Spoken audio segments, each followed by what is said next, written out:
It's the counselors coming to talk with you again today about building a smart list of post-secondary options. Remember, each of you, as you're looking at the right post-secondary option for you, it's a match to be made, not a prize to be won. So we're going to come together today to reiterate some messages, to talk about fit, some definitions, and give you 6 strategies to make a smart list of post-secondary options. A reminder to all of you that you've worked hard at school for the last 12 years, and each of you has the ability to find the right path for you. Whether that's 2-year, 4-year community or technical college, military, gap year, work, find the place that's best for you to hone into your passions and evolve into adulthood and be happy.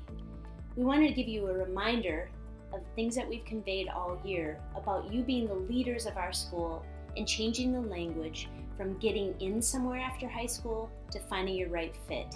And when we talk about fit, we're talking about your academic, your social emotional, and your financial fit. When it comes to 4-year colleges, a reminder, the average acceptance rate is 70%. And most colleges are concerned about filling their freshman class. So raise your head high and know that if you want to go to college, pack your bags, you're going. Find the right fit for you. And if it's stressful, we're doing something wrong.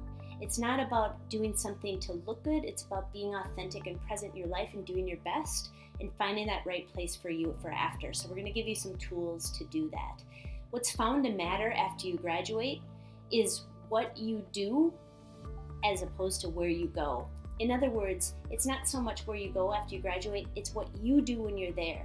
As far as relationships you forge with professors, employers, with peers, experiential learning, projects, internships, extracurriculars, that's what's found to matter.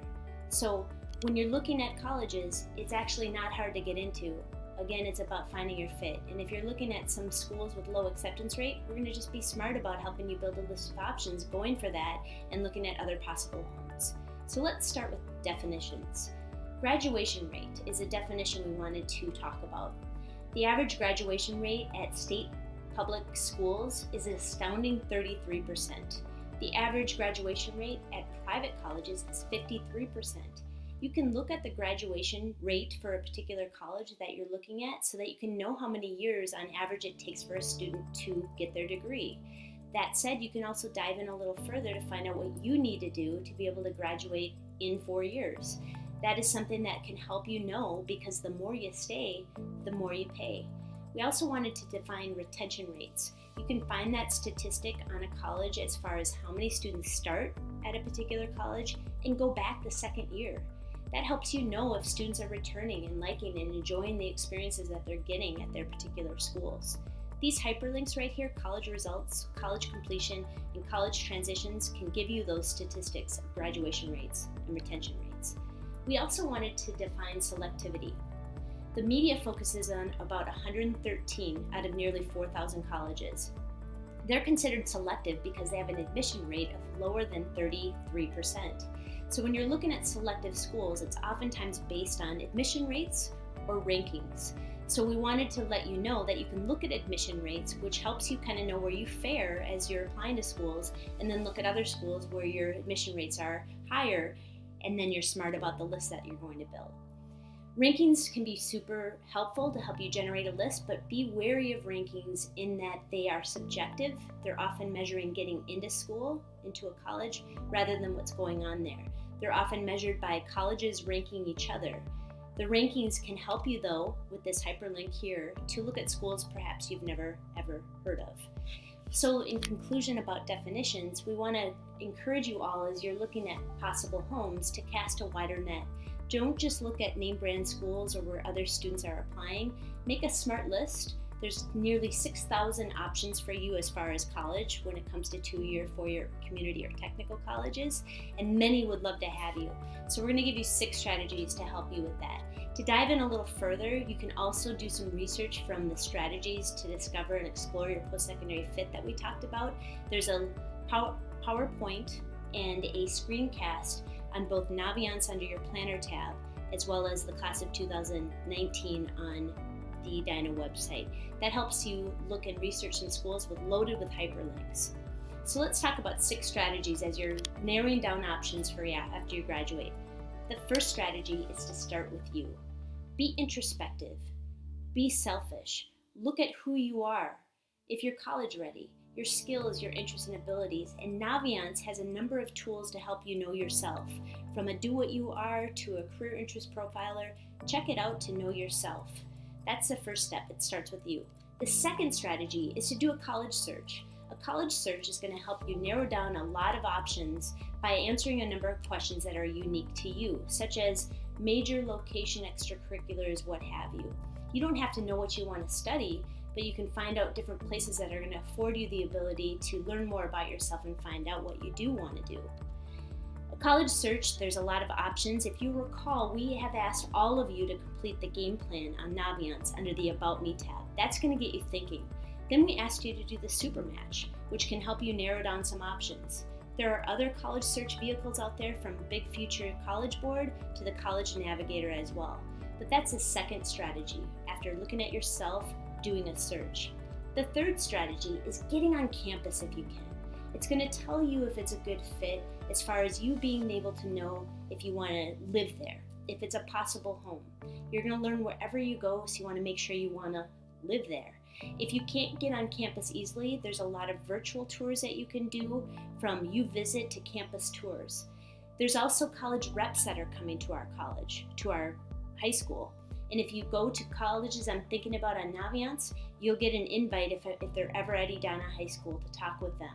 So if you can't easily get on campuses, they're going to be here to talk with you about their school, which can help you know if it's a good fit or not.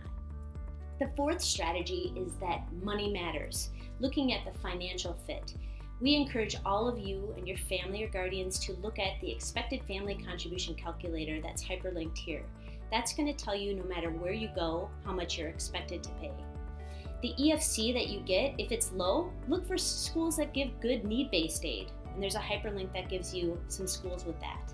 If your expected family contribution is high and money matters, look at schools that are really good at giving merit aid. You can go to the hyperlink here, Big Future, put in a school, click on the Paying tab, and find out how much need-based aid on average and how much merit-based aid, non-need-based aid, they give.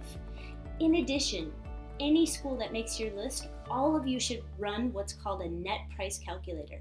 Since 2011, every college has been required to put a net price calculator on their website, which allows you to know their cost and minus any free money you might get, whether it's federal or institutional, and so what your net price might be. That helps you really get a flavor of how much that school is going to cost for you. They're not perfect, but they give you a picture. Hey, a tip. Generally, the higher the rank of a school, the less merit money, non-need based money they give. The highly ranked research universities, however, are really good generally at giving need-based aid. And also, if you're looking at out-of-state public schools, typically they're not very good at giving need aid because they're reserving that for in-state residents.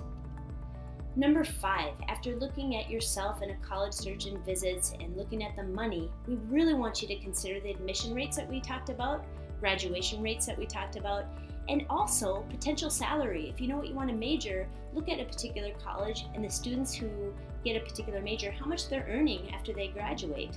The Educate to Career has a really good link that helps you see on average different schools and as they're getting employed, how much money they're making. Finally, number 6, build a SMART list.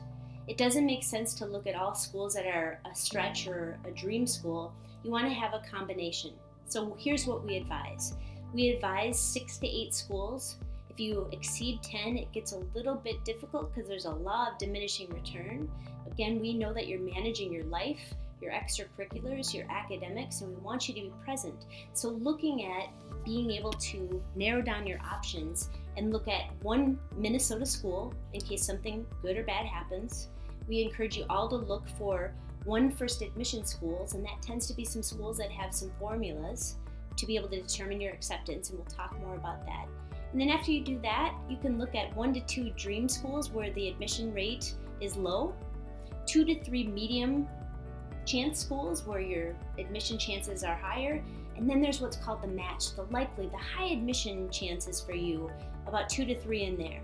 If you do that, if you're smart about it, you're going to be able to have all sorts of possible homes, which they all should be. And then if you're accepted at various schools, you can look at which one's best for you. We encourage you to be able to determine if it's a good match for you by looking at scattergrams on Naviance by clicking on the Colleges tab and then Admissions, or there's even College Board's Big Future where you can click on the academics and see where you fare. That can give you a flavor of where you stand compared to other people who have been admitted. But having a broad array like this is really going to help you be smart about it.